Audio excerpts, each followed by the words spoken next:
Mbele chalni pod pek nyakor mgajuang podwa go tarubine mag motenre kod tenda William Ruto hetielo mokwongo. Bedo gi kardak machalo ot mantiere kod rang'iny mowinjore mar ler en achiel kuom ratiro mar oganda jo Kenya. Chenro mar gedo mar udi bende en achiel kuom mise mag dongruok ma piny owacho mar Kenya Kwanza nokete lai manyime kendo singo e kinde campaigns mage. Jafwambo marwa James Sokoth leronwa wuodh Kenya Kwanza gi chenro mar gedo udi mago ma nengogi oyueyo kanyakla kod chenro mar yawo thuolo mag tije ne oganda jo Kenya. E kinde yango manifesto mare dak e yor achana e udi manengogi yot, udi manigi ler e rang'iny mowinjore en achiel kuom singo ma jatend Kenya Kwanza William Ruto ne osingo ne jopiny. Tend Kenya Kwanza ne osingo gero udi manengogi yot ma kwandgi romo 250 higa ka higa. And every year the requirement is to build 250,000 houses. We are only building 50,000 houses every year. And of the 50,000 houses, only 2% are low-cost houses. The rest are out of reach. Bang chamo muma kaka jatend piny Kenya, So help me God. William Ruto no chako chwalo chenro mar chopo kare singo makama e counties mopogore e pachoka. Chenro manedhi muonyo omenda maromo bilion 3.2. The first budget of the Kenya Kwanza administration kalure gi budget mar hik omenda 2023 nyaka 2024. Shukran za dhati, shukran tena sana. Chenro makama no chak ayanga e kardak ma Kibra Soweto B e county ma Nairobi. Giesani chenro ni osechwal e counties mopogore kama oting'o nyaka counties makaluo.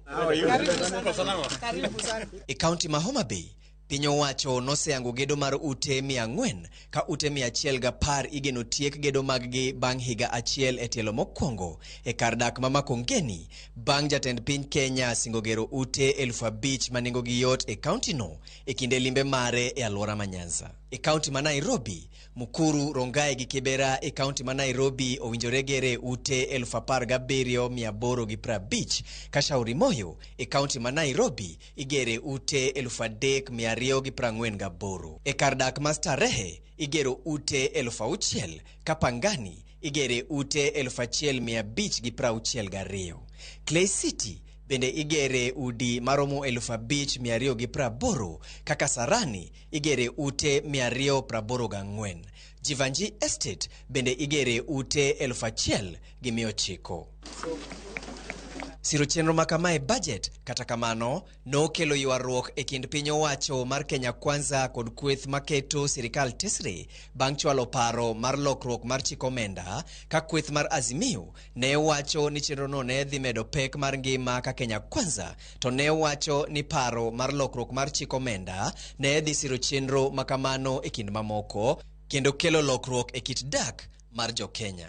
The bill is a promissory note to strangle and suffocate the hustlers from whose necks Ruto promised to remove the rope. Jod bura no puodho paro makamano kendo kete chik. Kalure gi chik mar omenda ma higa 2023 mane ochak keto e tim tarik 1 dwe mar 7 higani, piny owacho osechako kawo atamalo 1.5 kuom ji mondiki e tich ka weg tije bende chulo atamalo 1.5 ne jatich ka jatich dwe ka dwe kaka yo makende mar neno ni chenro mar chwalo ute manengogi yot ma kwandgi romo 250 higa ka higa okete tim. Arnold Guya ma en jalony e weche mag dongruok mag bombe lero ka bende Kenya osegoyo okang' e chenro mar gero ute manengogi oyueyo. National housing nitie Kibuye, to Kibuye market moro be nitie Mamboleo. Koro iro ka mago te ok ne gintiere under bracket mar affordable housing. Nationwide wanyalo wacho ni kuonde mosechako waneno ka nitiere progress kendo it is a good idea. Kata wambe Kisumo ka wachake kechingeni gimoro kapok ochako nyaka bede stakeholder engagement mang'eny. Jatend piny Kenya kata kamano chalo manyocha noloko mbaka e wi gima omiyo ne obiro gi chenro mar gero udi. Ruto wacho ni lek mare maduong' ne en mondo sirikal onyuol thuolo mag tije ne rawere madhi bedo ka gero udigo. It wasn't so much about the houses.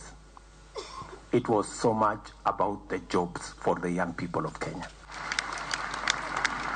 Ruto wacho ni lek mare maduong' ne en mondo sirikal onyuol thuolo mag tije ne rawere madhi bedo kagero udigo.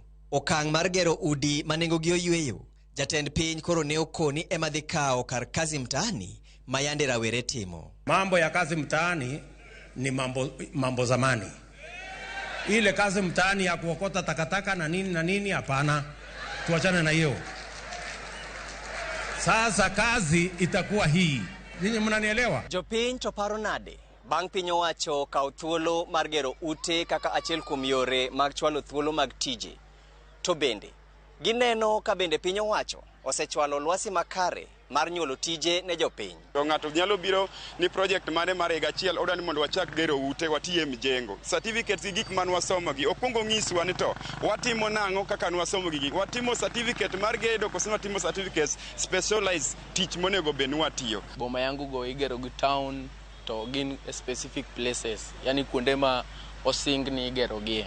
Koro samoro kaka youth sido ka onge kaka inyalo gike kata minyalo yudo tich kanyo midhi ti. Ka yudhe gi gin mondi ma kata kama mondo mi koro gin wangi tich mondi ma kata na sama wauweni.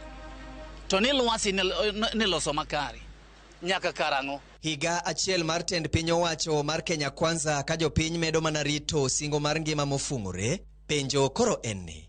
Jopiny biro rito nyaka karango mar donjo e udigo. To bende ji duto masolo biro yudo thuolo mar dak e udigo ma sirikal osingo. James Okoth, Ramogi TV. En higa achiel nyaka riwruog siasa